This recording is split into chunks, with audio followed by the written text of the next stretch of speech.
সারাদিন অনেক জায়গাতে ঘুরলাম, কেউ কোনো টাকা ধার দিল না।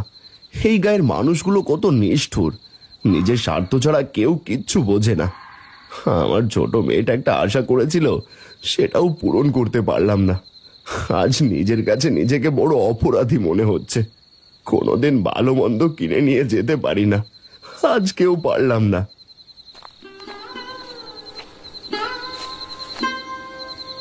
কি ব্যাপার হারান দাদা, কান্না করছো কেন? কি হয়েছে তোমার? তোমার চোখে জল? সে কিছু না, এই গায়ের মানুষগুলো বড় নিষ্ঠুর রে মহেশ। কেউ আমাকে একটু সাহায্য করলো না। মেয়েটা কিছুদিন ধরে নতুন বইয়ের বায়না করেছে, সবার কাছে গেলাম, কেউ আমায় কোনো টাকা ধার দিল না। মেয়েটা আমার পথ চেয়ে বসে আছে। তুমি ঘরে ফিরে যাও, না হলে বৌদি যে চিন্তা করবে তোমার জন্য। রাত যাবার হতে লাগলো। মহেশের কথা শুনে হারান বাড়ির দিকে যাত্রা করলো। হারান দাদা কত দুঃখ কষ্টে আমাদের সাহায্য করেছে। তিন্নির জন্য আজ আমি হিসাব নিকাশ করতে শিখেছি। আমাকে হারান দাদার পাশে দাঁড়ানো উচিত, কিন্তু কি করব, আমার হাতে তো কোনো টাকা নেই। বইয়ের যে অনেক দাম, এত টাকা আমি কোথায় পাবো? মাথায় একটা বুদ্ধি এসেছে, আমি আমার গরুটা বর্গা দিয়ে দেব। গরু বর্গা দিয়ে তিন্নিকে বই কিনে দেব, পরে টাকা হলে গরু ফিরিয়ে নিয়ে আসবো কন।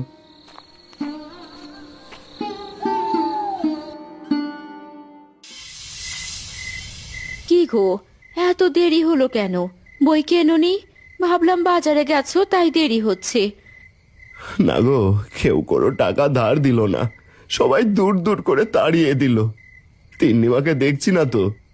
তিন্নি তোমার অপেক্ষায় বসে থাকতে থাকতে ঘুমিয়ে পড়েছে। মেয়েটার একটাও মনের আশা পূরণ করতে পারলাম না গিন্নি। নতুন বই ছাড়াও পাঠশালায় যাবে কিভাবে? তুমি এত ভেঙে পড়ো না গো, বিধাতা সব কিছু ঠিক করে দেবেন। আমি ভাত দিচ্ছি, খেয়ে ঘুমিয়ে পড়ো।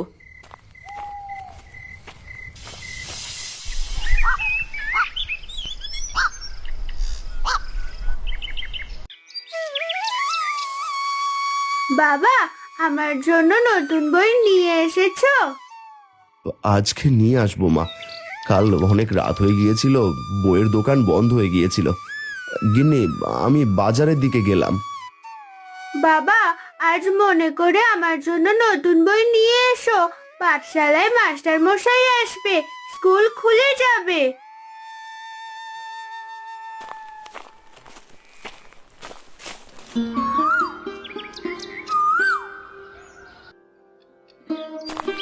হে বিধাতা, তুমি ছোট্ট মেয়েটার মনের আশা পূরণ করো, আজ যেন আমি একটা কাজ পাই।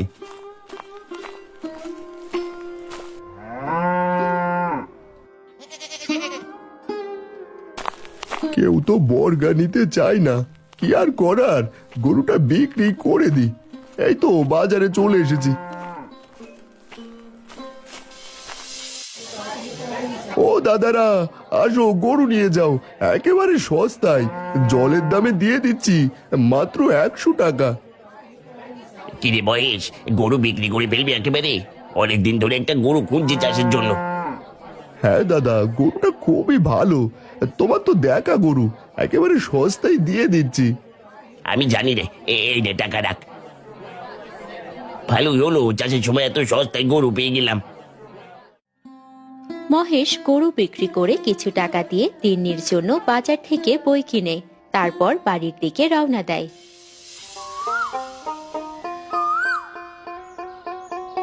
কি ব্যাপার, মাস্টার মশাই ছাতা মাথায় দিয়ে কোথা থেকে আসছে? তাকে তো আমি তাড়িয়ে দিয়েছিলাম। দেখে চমকে গেলে নাকি হারু? আমি আবার পাঠশালাতে যাব, বাচ্চাদের পড়াবো, তোমার কোনো কথা আমি শুনবো না। মোড়ল শহর থেকে ফিরে এলে আমি সব কিছু বলবো। তোমার ছল চাতুরি গ্রামের সকলেই বুঝে গেছে। আমি চললাম পাঠশালাতে। হ্যাঁ, যা যা, যত সব, এর শাস্তি একদিন পাবি মাস্টার।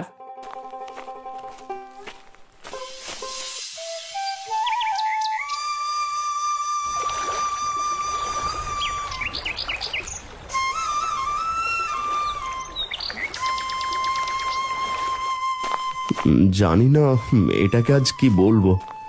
আজকেও তো বই কিনতে পারলাম না। গদাইয়ের কাছে কিছু টাকা পেতাম, সেটাও দিল না।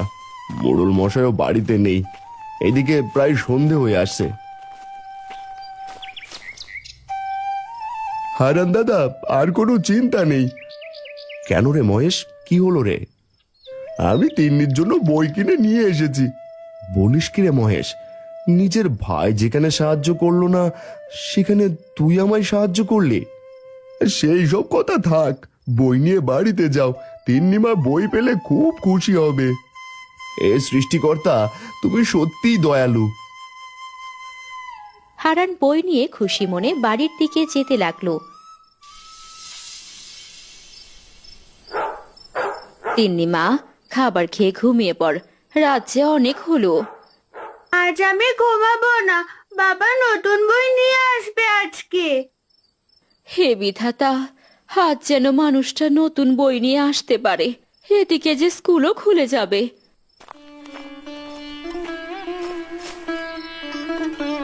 তিন্নি মা, কোথায় গেলি রে? দেখ, তোর জন্য নতুন বই নিয়ে এসেছি। কি মজা, কি মজা! কাল আমি নতুন বই নিয়ে পাঠশালাতে যাব। আস্তে, পড়ে যাবি তো। নতুন বই পেয়ে মেয়েটা আমার খুব খুশি হয়েছে। আমি বই নিয়েই বিছানায় ঘুমাবো মা। পাগলি মেয়ের কাণ্ড দেখো।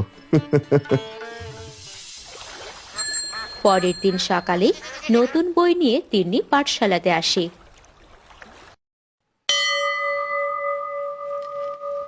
আজ আমি তোমাদের শেখাবো ডেঙ্গু জ্বর কেন হয়, ডেঙ্গু হলে তার প্রতিকার কি। ডেঙ্গু জ্বর হলে আমরা কি করব স্যার? সকলে মন দিয়ে শোনো। মাস্টার মশাই তাদের সবকিছু বুঝিয়ে বলে, সকলেই মনোযোগ দিয়ে শোনে।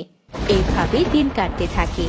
অন্যদিকে শ্রাবণের ধারায় যেন চারিদিক পানিতে থই থই করতে থাকে।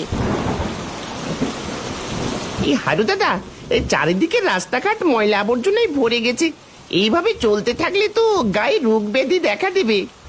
তুই সামান্য একজন পাচক, তোর মুখে এইসব কথা মানায় না। খামোকা টাকা পয়সা খরচ করে কি লাভ? তুই বাজারে গিয়ে ভালো দেখে একটা বড় মাছ নিয়ে আয়। বৃষ্টির সময় মাছ ভাজা খা। আহা হা হা, তাড়াতাড়ি বাড়ি যা।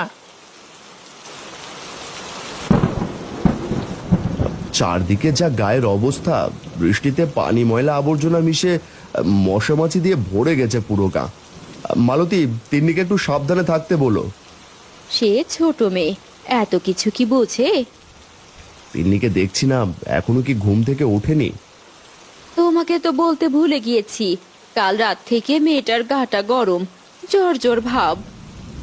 বলো কি মালতী, চলো তো দেখি। বাবা, আমার খুব কষ্ট হচ্ছে, মাথাটা প্রচন্ড ব্যথা করছে। এখন কি হবে গো? মেয়েটার শরীর যে জ্বরে পুড়ে যাচ্ছে, আমি তো তখন বুঝতেই পারিনি। কাল থেকে জ্বর আর তুমি আজ আমায় বলছো? আমি এক্ষুনি কবিরাজ মশাইকে ডেকে আনছি। ভাবলাম এমনিতেই কোথাও কাজ নেই, চিন্তায় পড়ে থাকো সারাক্ষণ, তাই বলিনি। শুনলাম কবিরাজ যে শহরে গিয়েছে। চারদিকে যা মশার উপদ্রব, ভয় হয় ডেঙ্গু জ্বর নিয়ে। বাবা, ডেঙ্গু জ্বর হলে কি করতে হয়? মাস্টার মশাই আমাদের সবকিছু শিখিয়ে দিয়েছেন। তিন্নির কথা মতো হারান সবকিছু করতে থাকে। কিছুদিন পর তিন্নি সুস্থ হয়ে ওঠে। ও মা গো, মরে গেলাম গো! কি যন্ত্রণা! পাচক, তাড়াতাড়ি কবিরাজকে ডেকে নিয়ে আয়। কবিরাজ মশাই শহরে গিয়েছেন। ডেঙ্গু জ্বর নাকি শহরে মহামারীর আকার ধারণ করেছে। আমার মনে হয় আপনার ডেঙ্গু জ্বর হয়েছে। আমি শুনেছি এই জ্বর হলে মানুষ আর বাঁচে না। আমি আপনাকে কতবার বলেছিলাম এই জমে থাকা পানি ময়লা আবর্জনা পরিষ্কার করতে। এখন বুঝেন মজা? আমি তো সামান্য পাচক, আমি আর কি করব? আমি চললাম। আপনার কাছে থাকলে আমারও জ্বর আসবে। আমাকে এইভাবে ফেলে যাস না, আমাকে বাঁচা। বাবা, আমি তো এখন সুস্থ। গায়ের অনেক মানুষই ডেঙ্গু জ্বরে আক্রান্ত, আমি তাদের পাশে দাঁড়াবো। তুই এইটুকু মেয়ে, তুই কি পারবি মা? কেন পারবে না হারান? তোর মেয়ে খুব বুদ্ধিমান।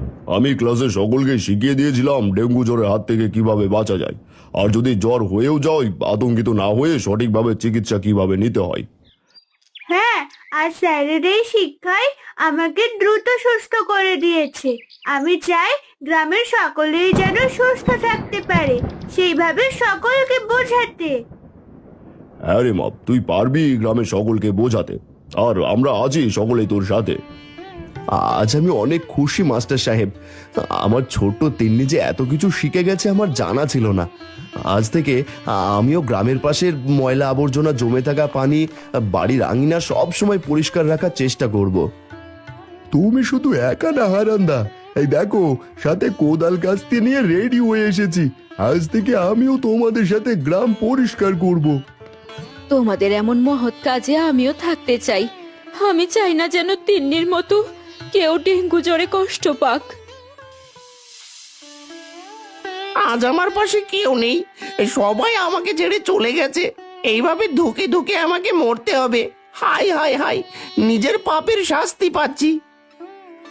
হারু কাকু, তোমার কিচ্ছু হবে না, আমরা তোমাকে সুস্থ করে তুলবো। তিন্নির নিয়ম অনুযায়ী পাচক হারুর সেবা করতে থাকে। এক সময় হারুও সুস্থ হয়ে ওঠে। হারান, মহেশ আর সাথে হারুও পুরো এলাকার আশেপাশের ময়লা আবর্জনা পরিষ্কার করতে থাকে। এইভাবে তিন্নি আর মাস্টার মশাইয়ের দেখানো পথে পুরো গায়ের মানুষ ডেঙ্গু থেকে মুক্তি পায়। আমার খুব শিক্ষা হয়েছে। আজ থেকে রাস্তাঘাট, বাড়ির আশেপাশে জমে থাকা পানি সবকিছু পরিষ্কার রাখবো। কি গো হারুদা, কোদাল দিয়ে কখনো তো ময়লা পরিষ্কার করনি। কেমন লাগছে এমন ভালো কাজ করতে?